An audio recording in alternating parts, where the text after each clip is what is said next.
우리 다 함께 일어나셔서 성경 봉독하도록 하겠습니다. 성경 말씀은 디도서 말씀이고요. 신약 성경 348페이지에 있습니다.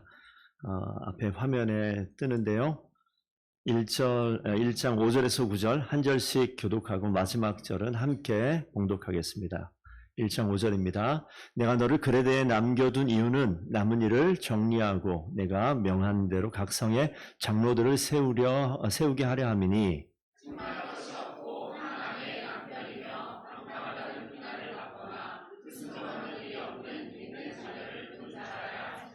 감독은 하나님의 청지기로서 책망할 것이 없고 제 고집대로 하지 아니하며 급히 분내지 아니하며 술을 즐기지 아니하며 구타하지 아니하며 더러운 이득을 탐하지 아니하며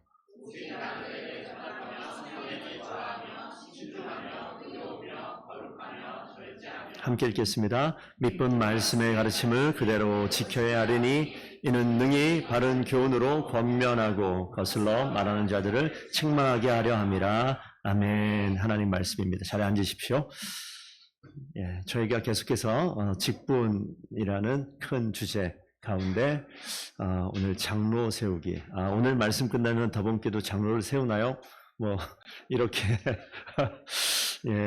필요하면 하나님께서 세워주시겠죠. 목사님들끼리 하는 이야기 가운데 그런 게 있습니다. 저희처럼 이렇게 처음 개척을 해서 교회를 세워나가는 과정 가운데 대부분의 대한민국 한국의 교회가 목회자 중심으로 이렇게 돌아가는 교회가 많이 있고요.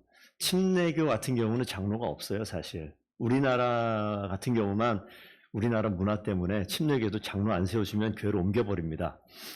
그래서 원래 침례교는 회중교회라고 그래서 그냥 직분이 집사밖에 없는 그런 교회인데 어쨌든 이 장로를 세우는 문제. 근데 장로가 사실 이 목사도 목사라고 얘기하지만 따지면 장로나 목사나 같은 레벨입니다. 그래서 감독이라고 이야기하는 오늘 성경 본문에 감독이라고 나오는데 특별히 가르치는 이러한 장로라고 표현을 하면 조금 이해가 쉽겠습니다. 이렇게 설교하고 이렇게 하는 이런 장로를 목사라고 부르고 교회를 다스리고 교회와 모든 것들을 함께 운영해 나가는 이런 분들을 또 이제 우리 장로라고 이야기합니다. 그러다 보니까 목사님들끼리 일면 맞기도 할 것 같긴 한데 교회 세우면 장로를 절대 세우지 마라. 이런 이야기를 하기도 해요. 장로 세우면 정말 골치 아프다. 무슨 말씀인지 아시겠죠? 내 마음대로 하겠다는 건 아닌데 그래요. 일할 때도 나 혼자 하면 편한데 같이 하면 편해요? 어때요? 힘이 되는 것도 있고 불편한 것도 있고 그래서 하나님이 교회 공동체 가운데 목사 하나가 아니라 함께 일할 동역자들, 일꾼들 세워놓으신 거예요. 그래서 하나님께서 하신 이유가 다 있겠죠. 그래서 직분자, 장로를 오늘 이야기하니까 자질이 훌륭하고 충분하고 말씀 따라서 온전하게 세움받는 그러한 장로님들 있다면 기뻐하고 기대하는 그런 교회가 더본교회 되기를 원합니다. 그래서 더본교회는 저는 직분을 사모하는 귀한 그런 사역자들이 많이 세워졌으면 좋겠어요. 장로님들도 많이 세워졌으면 좋겠습니다. 그래서 우후죽순으로 세우는 건 아니고 오랫동안 교회 전통이 있잖아요. 그러다 보니까 우리 같은 장로교회에서는 장로를 그냥 막 세우는 건 아니라 장로교 헌법이 있어요. 여기에 보면 세례받은 교인이 20명 이상 되어지면 그 중에 한 명. 막 세우는 게 아닙니다. 그래서 인원 대비 이렇게 세워나가는 거예요. 우리나라 국회의원도 이렇게 뽑잖아요. 몇 명 인구 안에 한 명.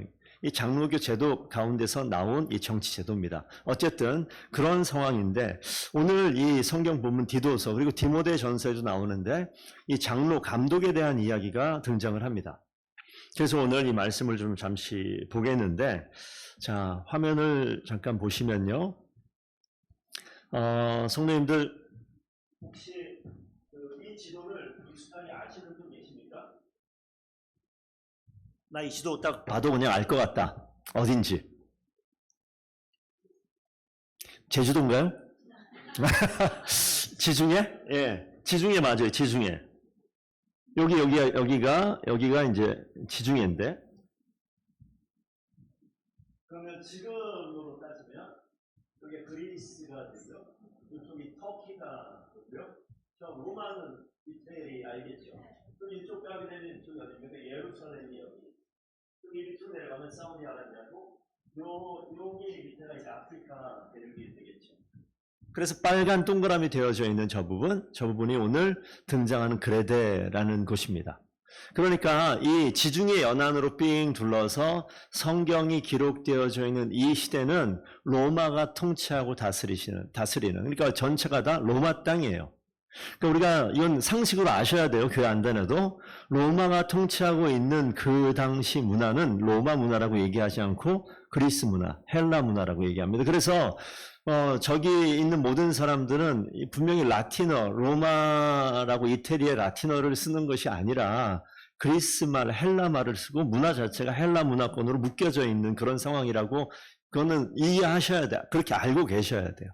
그리고 이제 한번 저 그림을 보는데, 자, 오늘 이 말씀을 이야기하기 전에 성경 본문을 한 군데 보겠습니다. 사도행전 2장 말씀을 함께 보시는데 이게 어디냐면요. 예수님께서 십자가 못 박혀 부활하시고 승천하신 다음에 때가 되어지면 내가 너희에게 약속한 성령을 너희에게 보내주리라 라고 약속하셔서 우리가 오순절이라고 얘기하는 함께 모여있는 무리 가운데 성령이 임해서 그 가운데 모든 임했던 그 모여있던 제자들이 각종 언어로 방언을 할 때가 있어요. 그 장면이 딱 터져지고 난 그 뒤에 보세요. 우리 각 사람이 난곳 방언으로 듣게 되는 것이 어찌 됨이냐 라고 이야기하면서 쭉 나오는데 9절부터 한번 읽어주십시오. 시작.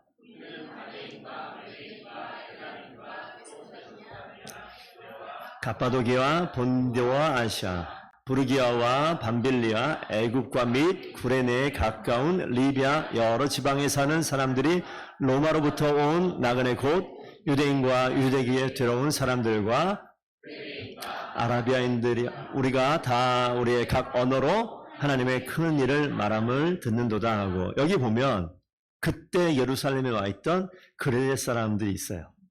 여기 있는 지금 디도가 등장하는 그레데 사람들이 있는데 거기서 뭘 봤습니까? 하나님의 큰 일을 말함을 듣는도다. 여기 내용은 나오지 않아요. 그런데 함께 모였던 무리가 뛰쳐나오면서 막 각 나라 언어로 이야기하는데 그레데 사람들은 자기네가 쓰는 언어, 그 토착 언어가 있겠죠. 물론 이스라엘도 그 당시에는 우리가 그 당시 언어는 아람어라고 씁니다. 아람어를 쓰는 말들을 쓰지만 아람어만 쓰는 것이 아니라 헬라어도 같이 써요. 이중 언어죠. 그러니까 우리나라 사람들이 일제 식민지 있을 때 한국말도 하면서 일본어 배워서 일본어도 하는 그런 것과 똑같이. 그러니까 그레데 사람들은 자기가 공용어로 쓰는 헬라어를 쓰는 것이 아니라 자기들만 쓰는 그레데 말을 쓰니까 제주도 방언 우리 못 알아듣잖아요. 그런 느낌이시면 되겠습니다. 그런 말 쓰는데 무슨 내용인지 성경에 나오진 않아요. 그런데 어떻게 나오냐? 하나님의 큰 일을 말했다라고 이야기해요. 그래서 유추하기는 어떻게 되느냐? 오늘 성경에 나와 있는 그레데에 있는 신앙 공동체가 만들어지는 이 배경이 다른 것이 아니라 이때 예루살렘에서 예수 그리스도를 만난 이 사람들이 그레데로 돌아가서 신앙 공동체, 가정교회를 세웠을 것이다 라고 추측합니다. 뭐 근거는 없습니다만. 그래서 여기 나와 있는 이런 내용들이 나오죠. 그래서 우리가 한 가지 좀 생각해 볼 것이 이 그레데 지역을 한번 좀 이해를 하셔야 돼요. 오늘 설교를 들으려면 이 그레데 지역을 로마가 통치하고 있죠. 아까 말씀드렸습니다. 헬라, 그리스의 문화가 통치하고 있는데 그리스 문화는 여러분 나중에 한번 공부해 보시면 아주 우리가 지금보다 훨씬 더 성적으로 타락한 그런 모습이라고 보시면 틀리지 않아요. 우리는 동성애 때문에 지금 난리를 치긴 하지만 이전에 이미 다 있었고요. 그런 상황들. 그러다 보니까 이 문화 자체가 그리스도를 믿는, 예수 그리스도를 믿는 이 사람들이 교회 공동체를 세운다? 이거 여간 어려운 일이 아닐 겁니다. 뿐만 아니라 혼합되어 있는 것들이 있죠. 유대교를 믿는 사람들은 오늘 우리 읽지 않았습니다만 그 1장 10절 제가 한번 읽어드릴게요. 불순종하고 헛된 말을 하며 속이는 자가 많은 중 할레파 가운데 특히 그러하니 이런 말이 나와요. 여기 잠깐 설명드리겠습니다. 할레파는 유대교를 따르는 사람들. 그러니까 유대교도 있고 헬라의 문화도 있고 여기 나와 있지 않지만 영지주의라는 것도 있어요. 영지주의는 뭐냐면 영과 육을 딱 나눠요. 쉽게 간단한 한 부분만 얘기하면 영은 선하고 육은 악한 거예요. 그러다 보니까 영지주의 영향을 받으면 어떤 일이 벌어집니까? 아주 극단적인 금욕주의로 갈 수 있습니다. 반대로 어떻게 가요? 완전히 끝자락 가는 쾌락주의도 가요. 왜? 육은 악한 거예요. 내 영이 구원받았으니까 육은 마음대로 굴러도 되는 거야. 그러니까 그 극단의 쾌락과 극단의 금욕이 사실은 이 꼭지점에서 만나는 부분들이 나타납니다. 이런 문화가 있는 이 장소가 그레데, 고린도도 마찬가지고요. 이런 지역에 오늘 바울이 디모데에게 사람을 세워라 라고 얘기합니다. 이게 참 어려운 거죠. 자, 오늘 감독을 세우라고 얘기하는데 베드로전서 2장 25절 하얀색 부분만 한번 읽어주시겠습니다. 시작.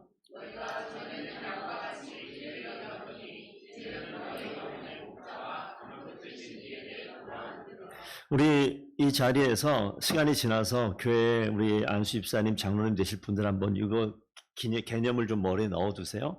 감독이라는 단어의 의미 가운데 뭐가 있냐면 양떼를 돌보다, 내려다보다, 위에서 내려보는 거예요. 높은 자리에서 깔아보는 것이 아니라 돌보기에 살피는 것. 양떼를 돌보는 목자의 심정으로. 이게 감독의 원어의 말뜻에 있어요. 이 일을 누가 가장 잘했느냐? 예수 그리스도가 가장 잘하셨어요. 그래서 예수 그리스도께 적용되어지는 그런 단어이기도 합니다. 그래서 하나님의 백성을 주관하도록 선택된 그런 목사와 장로들을 이야기하는 단어가 그 가운데 있어요. 그러니까 하나님께서 우리 교회 공동체 가운데 우리에게 함께 신앙생활하게 하는 우리 지체들을 살피고 돌아보고 어떤 심정으로? 목자의 심정으로 양떼를 돌아보는. 그래서 이 직분받은 자들이 이런 일들을 신경을 쓰셔야 돼요. 그런데 모두가 그렇습니까? 그렇지가 않아요. 디모데전서 3장 나중에 보시면 거기에 보면 장로와 감독의 자질 15가지가 나오고 오늘 여기 보면 비슷한 내용이지만 해야 될 것, 반드시 해야 될 것 7가지와 하지 말아야 될 것 5가지 이 내용들이 나와요. 그래서 오늘 이 내용들은 그냥 읽어보면 될 수 있는 부분인데 자, 저희가 한 가지만 좀 더 살펴보겠습니다. 맨 처음에 우리 읽었던 자, 5절 보니까 내가 너를 그레데에 남겨둔 이유는 남은 일을 정리하고 내가 명한 대로 각 성에 장로들을 세우게 하려 함이니 장로들을 세우기 위해서 디도라는 이 목사라고 보면 되겠습니다. 이 디도에게 장로를 세우라고 명하는데 6절 맨 처음에 뭐라고 써있죠? 6절 맨 처음에 시작. 책망할 것이 없다. 이게 제일 중요해요. 우리 장로님 되시고 직분자 되시는 분들은 책망할 것이 없어야 돼요. 책망할 것이 없다. 저기 써놨죠. 그러니까 성경 보면 우리가 단어를 보면서 우리가 지금 우리의 문화와 우리의 언어로 이해할 수 있는 뜻도 있는데 성경 이 헬라어 원문의 뜻 가운데 있는 것들을 가끔은 살펴볼 필요가 있습니다. 책망할 것이 없다라는 게 뭐냐면 우리 레슬링 한번 우리 올림픽이 시작됐다고 얘기하는데 레슬링 같은 데 상대편이 있잖아요. 그러면 이 앞에 저를 보세요. 제가 레슬링 선수예요. 이 앞에 지금 반대편 선수가 있습니다. 제가 레슬링 하는데 이러고 갈까요? 한번 잡아봐. 가끔 이런 사람들이 있어요. 권투할 때 때려봐 도발하면서 이러다 한 대 맞죠. 그러면 이게 자빠지는데 근데 기본적으로 이 사람이 어떤 사람인지 모르면 어떻게 됩니까? 경계해야 돼요. 가드라고 하잖아요. 딱 맞고 살피는 거예요. 내가 어디를 칠 것인가, 옆구리를 때릴 것 같으면 어떻게 막을 것인가 준비해야 된단 말이에요. 레슬링 선수도 마찬가지예요. 이 사람 달려들어가지고 나한테 확 달려들어가지고 뒤를 딱 잡아버리면 이게 어떻게 될지 모른단 말이죠. 그래서 상대 선수에게 몸을 노출시키지 않는다라는 뜻이 그 가운데 있어요. 그러니까 책망할 것이 없다라고 얘기할 때는 우리가 빌미를 주지 않는 거예요. 뭐 장로님이라고 목사님이라고 무슨 빈틈이 없겠습니까? 연약하지 않겠어요? 똑같은 사람인데 그럼에도 불구하고 우리는 책망할 것이 없는 빈틈을 주지 않기 위해서 이 선수의 입장으로 보면 어떤 거예요? 공격이 들어오겠죠. 근데 공격을 방어할 수 있는 준비하는 거예요. 그런 책망할 것이 없는 모습으로 훈련되어지는 것, 이것이 직분자의 걸어가야 될 자세입니다. 그러니까 누가 직분자가 되느냐? 어린 우리 성도들이 직분자 되는 일은 사실 그렇게 적합하지 않습니다. 왜? 훈련의 시간들이 필요해요. 신앙 이제 금방 딱 신앙생활 했어요. 이분이 억대 부자예요. 매년 30억씩 돈을 벌어요. 목사님 저를 이 교회 장로시켜 주시면 제가 11조를 따박따박 한 달에 1억씩 하겠습니다. 장로 세워야 돼요, 안 세워야 돼요? 절반은 세우고자 하는 눈빛이 지금 여기 있습니다. 지금 보니까. 예. 단호하게 얘기하지만 안 세워야 돼요. 세우면 안 돼요. 그래서 신앙생활을 다른 교회에서 열심히 하시던 분이 우리 교회를 이렇게 오실 수가 있어요. 장로님이셨어요. 그런데 우리 교회 출석하게 되면 바로 장로를 안 시킵니다. 장로를 안 세워요. 이유는 뭐예요? 조사해야 돼, 검사해야 돼, 확인해야 돼요. 그게 맞아요. 그 사람을 의심한다는 것이 아니라 이 사람이 빈틈없이 이 사람의 삶의 성품이 어떠한지 살펴봐야 되는 것. 이게 되게 중요한 거예요. 그래서 우리 성도님들, 앞으로 집사님, 장로님, 권사님 되실 성도님들 빈틈없이 책망할 것이 없는 성도로 잘 준비되셔야 됩니다. 저도 약해요. 그래서 제가 괜찮아 보이는 것은 빈틈을 안 보여준 거예요. 속은 어때요? 그냥 그래요. 근데 못 보게끔 잘 가리고 있는 거예요. 이게 말씀대로 사는 방법입니다. 밖에 있는 사람들이 나를 책망할 거리를 주지 않고자 애쓰는 것들. 지금은 약했는데, 야, 너 옛날에 안 그랬잖아. 너 갑자기 왜 이래? 얘 옛날에 다 그래요. 그런데 바뀌어가는 거예요. 훈련하는 거예요. 연습하는 거예요. 빈틈투성이었는데 아무리 봐도 애가 너 그런 척 하는 것 같은데 아니요. 원래 처음부터 다 그런 척하며 사는 거예요. 하는데 그런 척하는 것이 어떻게 바뀝니까? 나의 성품으로 기질로 바뀌어지는 거죠. 성경이 그렇게 이야기합니다. 책망할 것이 없는 이렇게 시작하면서 이 감독과 장로의 공통되는 가장 첫 번째가 뭐냐면 가정입니다. 가정. 여기 뒤에 보시면 한 아내의 남편이며 방탕하다는 비난을 받거나 순종하는 일이 없는 이렇게 나오는데 믿는 자녀를 둔 자라. 아내와 그러니까 배우자와 또 누굴 얘기하냐면 자녀를 이야기해요. 이 대전제는 책망할 것이 없는 우리가 노력하고 애써야 되는 것을 이야기하지만 그 다음 이야기할 때 한 아내의 남편이다. 이건 무슨 내용입니까? 일부 일처제. 근데 아까 그 당시 문화를 한번 생각해 보시면 돼요. 모든 남자가 자기 아내를 두고 자기 아내 아닌 다른 여자들과 이렇게 놀아다니는 뭐 이런 표현까지 해야 될지 모르겠습니다만 그냥 익숙한 거예요. 당연하고 마땅한 거예요. 능력 있으면 여러 여자 거느리는 것은 아주 당연한 것 같은. 아내가 있으나 진짜 아내가 누군지 헷갈려 버리는 이런 모습들. 이런 문화이기 때문에 이런 이야기를 하는 거예요. 지금도 동일하겠죠. 우리 성도님들께서 이 배우자에게 아내에게 충실한 그러한 남편들, 그러한 아내들 되기를 부탁드립니다. 이것이 성경의 직분자를 세울 때 그 가정을 보는 거예요. 플러스 그 밑에 뭘 보냐면 방탕하다는 비난을 받거나 불순종하는 일이 없는 믿는 자녀를 둔 자. 이 방탕하다라고 이야기할 때 술 취함과 연결해서 이야기를 합니다. 그 술에 대한 문제는 이 직분하면서 계속 이야기가 나오는데 술을 취하다라는 이 내용 가운데 중독이라는 의미가 포함되어 있어요. 술에 임박히다 이것도 마찬가지고 우리 성도들 다 술 한 잔씩 하는 거 제가 알고 있습니다. 그러면 우리 그 술 한 잔씩 하는 여러분들 직분 줘야 되냐 말아야 되냐 안 줬으면 좋겠다. 근데 이게 술을 먹고 마시고 이 문제보다 좀 더 한번 들어가 보자고요. 술 취하는 이런 내용을 얘기하는데 성경에 술 취하면 안 된다고 그랬지 술 먹지 말라고 얘기하지 않지 않았습니까? 라고 이야기하는 성도들 많이 있어요. 이것은 틀린 말 아닙니다. 그런데 빈틈을 주는 거예요. 그렇게 이야기하시는 분들은 직분자가 되기에는 아직 멀었다라고 이야기하면 되는 거예요. 그럴 수 있어요. 그거 죄다? 죄라고 얘기는 저는 하고 싶진 않습니다. 하지만 우리가 더 연약한 자들이 그걸 치고 들어와요. 장로님 뭐 술 한 잔씩 하시던데요. 목사님 토요일날 설교 준비하다가 스트레스 받으니까 술 한 잔씩 하시던데요. 제가 그렇게 하면 설교 준비를 한다. 그렇게 살아간다. 성도님 어떠시겠어요? 우리 쿨한 목사님, 성도에 어울리는 목사님인 것 같아요. 이렇게 말씀하실 거예요? 어떻게 하실 거예요? 좀 고민되는 부분이 있죠. 뭐냐면 우리가 나는 못 지켜도 우리 아버지는 지켜야 되는 거 아니야? 이런 것들이 있어요. 나는 비록 연약하지만 그래도 우리 목자 되는 우리 권사님은 그거 지켜주셔야죠. 이런 마음이 있어요. 이게 뭡니까? 내가 그걸 바라보고 간다는 거예요. 가고 있다라는 거예요. 때가 되어지면 내 삶을 내가 돌아볼 겁니다. 그래서 이것은 취함과 중독의 문제를 좀 더 확대하면요. 저는 이 문화의 문제라는 생각을 좀 해봅니다. 개인적인 해석일 수 있습니다만 성도들 좀 생각해 보셨으면 좋겠어요.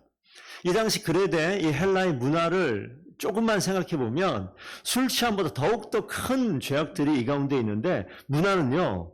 갑자기 내 가운데 나의 것이 되지 않아요. 하지만 이 문화는 아주 잔잔히 내리는 비와 같아서 내가 그 길을 쭉 걷다 보면 내 몸이 거기에 젖어버려요. 그리고 나도 모르게 그 일을 내 일인 것처럼 여기고 행동하게 됩니다. 그래서 문화가 아주 중요해요. 그래서 우리가 기독교 문화 가운데 기독교 문화에 정말 잘 만들어져 있는 그 가정 가운데 자라는 자녀들은요. 좀 안전합니다. 하지만 내 아버지가 목사님이고 내 아버지가 장로님이라 할지라도 이 자녀를 다른 문화에 갖다 던져놓으면 어떻게 자라는가 이거는 뭐 말 안 해도 뻔합니다. 그래서 여기 나와 있는 이 부분들, 이 방탕하다 비난받거나 불순종하는 일이 없는 믿는 자녀를 둔 자, 책임감이에요. 이 부모로서 자녀를 어떻게 키울 것인가 귀한 책임감이 있어요. 그래서 가정을 잘 돌보는 자는 이 가정과도 같은 이 교회를 돌볼 수 있는 가능성을 엿볼 수 있죠. 우리가 그 인생을 우리가 옆에 있는 우리 장로님 원사님을 매일 쫓아가면서 바라볼 수 없잖아요. 그런데 뭘 봐요? 그 가정의 아내와 남편과의 관계, 자녀들과의 관계, 이거 보게 되면 어떠한 시간을 보냈는지 100% 알지 못하지만 보여요. 가정이 화목하다. 보여요. 맨날 폭력이 왔다 갔다 하고, 늘 소문이 남편이 오늘 다른 여자를 만났네, 어땠나, 이런 소리가 들리고, 그렇게 되면 어떻게 되겠습니까? 안 봐도 알아요. 그런 사람이 교회 직분자가 된다? 할 수 있습니다. 이 과정이 변화해진 이후에. 그러니까 우리가 이 모습을 한번 잘 보셔야 됩니다. 그래서 그 밑에 있는 내용들, 우리가 거기 보시면, 하지 말아야 될 것들, 우리가 잠시 읽어보면 되는 것인데, 뭐라고 써 있습니까? 고집대로 하지 아니하며, 분내지 아니하며, 술을 즐기지 아니하며, 구타하지, 폭력, 그런 거 안 된다는 거지. 더러운 이익을 취하지 아니하며. 이런 것들 하나하나는 우리가 이거 이해하기 어려운 부분들 아니에요. 이해는 쉬우나 내가 삶의 내 성품으로 자리 잡는데 어떤 것은 이미 나의 좋은 성품으로 자리 잡혀 있는 게 있지만 어떤 것은 내가 고민해야 될 부분도 있단 말이에요. 성경을 통해서 하나님께서 우리에게 이러한 소극적이지만 금지해야 될 명령들을 주신 것들에 대해서 눈여겨보셔야 됩니다. 그리고 내 모습을 이런 것을 점검해 보실 필요가 있어요. 또 하나 밑에 보시게 되면 우리가 어떻게 행해야 되느냐. 첫 번째, 나그네를 대접하며 선행하는 거 좋아하고 신중하고 의롭고 거룩하고 절제하고 이런 부분들 우리 잘하고 계십니까?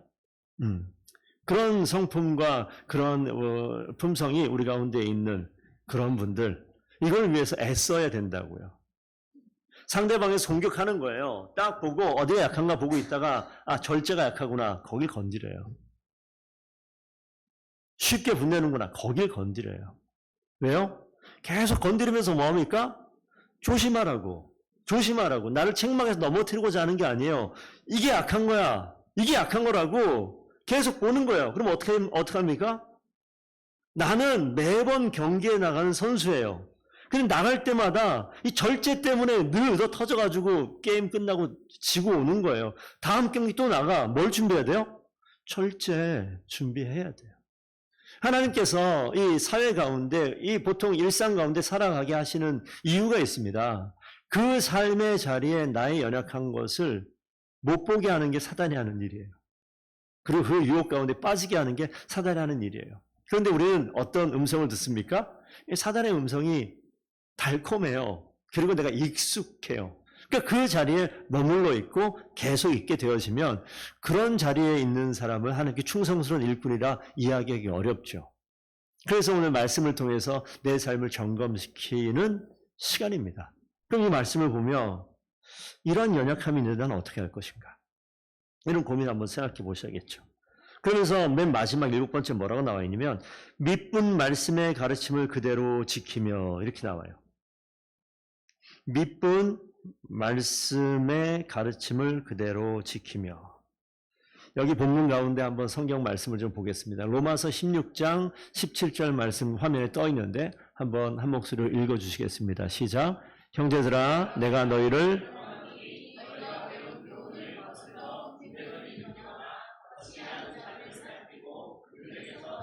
여기 보시면 살피고 떠나라 이렇게 있어요. 살피고 떠나라. 우리 그냥 일상을 막 살잖아요. 익숙하니까. 늘 반복되어지는 삶은 그래요. 아침에 우리 직장인들 여기 계시지만 아침에 출근 시간 있죠. 퇴근 시간이 있어요. 그럼 출근 시간 되면 막 준비하고 누가 가르쳤어요? 그냥 루틴이 돼 있어요. 그래서 막 준비하고 출근하고 출근해서 일 막 하고 시간 되어지면 점심 먹고 시간 되어지면 퇴근 시간 보고 빨리 퇴근하고 근데 뭐 큰 생각이 필요 없습니다. 그리고 일하는데 사람 대하는 것들이나 늘 똑같은 패턴 돌아갈 때 익숙하면요 생각을 안 해요. 우리 일상이 그렇다고요. 익숙하면 생각을 안 해요. 근데 오늘 여기 말씀 가운데 기준이 있어야 돼요. 첫 번째 너희가 배운 교훈을.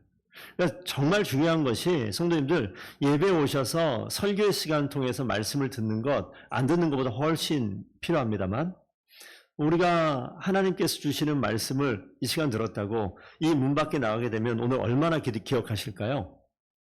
설교가 길면 길수록 우리 성도들은 밖에 나가면서 이 문 열리고 나가면 바로 잊어버려요. 설교가 짧으면 많이 기억해요. 설교를 좀 줄여야 된다는 생각을 자꾸 하는데 말이 많아가지고 지금 길어지는데 은율이가 웃어가지고 다음부터 설교를 줄여야겠습니다. 예, 중요한 건 뭐냐면 기준이 되는 거 하나를 딱 붙잡고 그걸 가지고 나를 살펴야 돼요. 우리가 말씀 묵상 큐티하는 그런 거 아니겠습니까? 짧은 본문을 보고 이 가운데 나에게 교훈으로 주는 말씀을 딱 붙잡고 이거 가지고 자꾸 살피는 거예요. 내 마음을. 그래서 살피고 내가 떠나야 될 것들을 보는 거예요. 그러면 내가 빈틈을 줄이는 거죠. 하나님께서 원하는 직분의 자리에 한 걸음 더 가는 겁니다. 또 이렇게 표현하고 있습니다. 밑에 디모데전서 2장 4절 하나님은 모든 사람이 구원을 받으며 진리를 아는데 이르기를 원하노라. 하나님이 진리를 아는데 구원받기를 원하시는 것이 하나님의 이 말씀 가운데 있어요. 이건 누가 합니까? 직분자를 통해서 이 교훈을 계속 가르치는 거예요. 그리고 가르치는 장로, 이 목사를 통해서 가르치고 가르치는 은사가 있는 우리 성도를 통해서 계속해서 하나님의 말씀을 가르치고 배워야 돼요. 그 가운데 진리는 뭡니까? 우리를 구원으로 이끄는 놀라운 은혜가 있습니다. 마지막 본문 하나 좀 보시겠습니다. 디모데전서 6장 20절 한번 읽으십시오. 시작.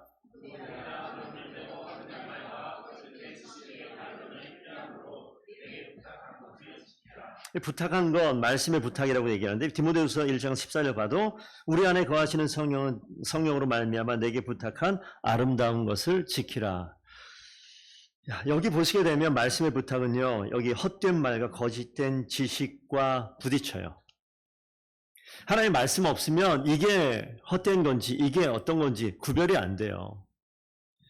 여러분 이게 무슨 색깔입니까? 하얀색이에요? 하얀색이 있으니까 저 벽을 보세요. 무슨 색깔이에요? 나이 든 사람 노란색 이렇게 얘기해요. 좀 젊은 사람 베이지색? 자, 이게 있으니까 저게 좀 색깔이 어때 보여요? 좀 우중충해 보이고 누래 보여요. 이거 없이 다 해놓으면요. 그래서 밝아 보이네. 이렇게 이야기하더라고요. 어떤 기준이 있냐에 따라서 내 모습이 어떠한지 보입니다. 성경 말씀의 기준이 있으면 그 기준 때문에 이게 잘못된 건지 거짓된 건지 헛된 건지 보여요. 그래서 우리가 이 장로를 세우는 이유는 뭡니까? 오늘 이 말씀처럼 하나님께서 기준되어져 있는 삶을 살아가는 그러니까 성경이 없어도요. 그런 얘기 많이 듣지 않습니까? 우리 성도님들 저기 송집사처럼 저렇게 삶을 살아야 돼. 송집사가 뭐 어떻게 살았는데? 성경을 들고 다닙니까? 아니에요. 성경의 말씀이 나에게 들어와서 이 말씀이 나의 빈틈을 계속 찌르니까 훈련된 거예요. 그래서 빈틈이 없어졌어요. 어떤 면에서 사람을 대할 때, 어떤 면에서 돈을 사용할 때, 어떤 면에서 아내와 남편의 관계 속에서, 어떤 면에서 자녀를 양육하는 면에서, 이 모든 것들이 하나님께서 명령하시는 말씀이 있어요. 근데요, 마지막입니다. 중요한 것은 위로받으십시오. 이 땅의 모든 사람들은요, 그걸 제대로 해낼 사람이 아무도 없어요. 저를 포함해서 이 땅에 있는 모든 사람은 성경에 나와 있는 이 말씀을 내 의지와 뜻대로 행할 수 있는 사람은 아무도 없습니다. 그래서 죄인이라고 얘기하는 거예요. 그래서 우리가 필요한 것이 있습니다. 예수 그리스도예요. 주님께서 그러지 못한 나를 그렇게 살 수 있도록 힘을 주시고 능력을 주세요. 신기한 것은 하나님의 말씀과 예수 그리스도의 은혜를 알게 되어지면 그 은혜가 부족했던 나를, 가능하지 않은 나를 그 은혜가 들어오면요, 가능하게 만든다니까요. 가능하게 만든다니까요. 쓰러져야 되는 나를 은혜가 들어오면 세우십니다. 이게 하나님의 능력이에요. 그렇기 때문에 우리가 연약한 가운데 내 의지로 나는 정말 절제할 거야, 분내지 않을 거야. 눌렸다가 더 크게 폭발해요. 와, 진짜 미치겠네 이러면서 내가 언제까지 참아야 돼? 이렇게 되는 거예요. 그게 모든 사람, 저를 포함 모든 사람의 모습이란 말이에요.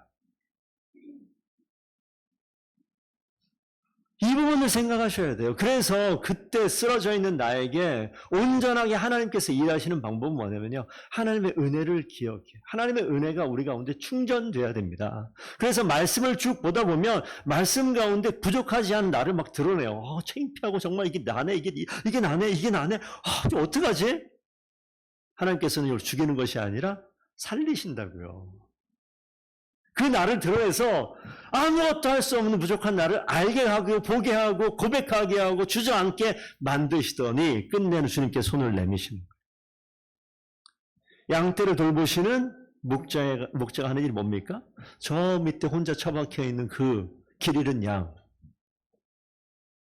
목자가 그때 필요한 거예요.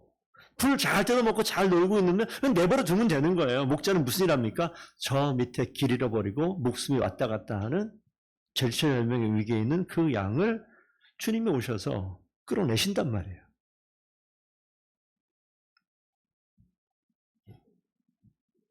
오늘 한 가지 이번 주에 있었던 예를 들고 여러분 꼭 기억하시길 바랍니다. 우리 성도 중에 한 분이 이번 주에 거의 죽을 뻔했어요. 예, 진짜 60에 20 들어본 적 있어요? 혈압이 60이고 맥박이 20 반대인가요? 예, 혈압이 60에 20. 저 본 적이 없어서 저도 헷갈려요. 그게 뭐가 뭔지. 그 정도 되면요 쓰러져 있어요. 근데 걸어 다니는 거죠. 그러면 뭡니까?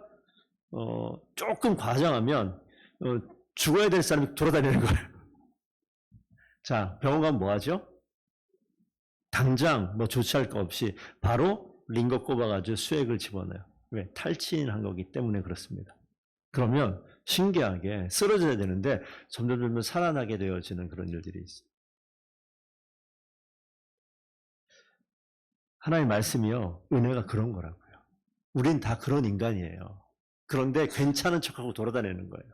목사라고 얘기하면 돌아가네. 장로라고 이야기하면 다녀요. 빈틈투성이에요. 가까이에서 보면, 자세히 보면 도무지 자격 없고 조건 없는 그런 삶을 살아가고 있는데 그럼에도 불구하고 하나님께서는 직분제를 세워라라고 말씀하십니까?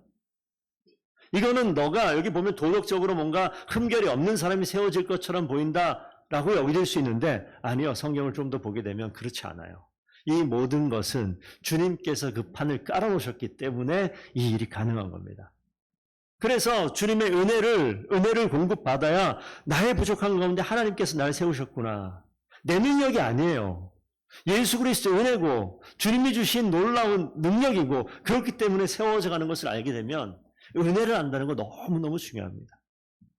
우리 자녀들이 여기 있지만 시간이 지나서 언젠가 부모님을 생각하면서 눈물을 흘릴 때가 있어요. 부모님의 은혜를 생각하며 눈물을 흘릴 때가 단 한 번, 두 번은 있게 됩니다. 아무리 악한 아들이라 할지라도. 은혜는 그런 힘이 있어요. 없던 눈물을 생겨나게 해요. 없던 고백이 나오게 만듭니다. 그것이 예수 그리스도의 은혜입니다.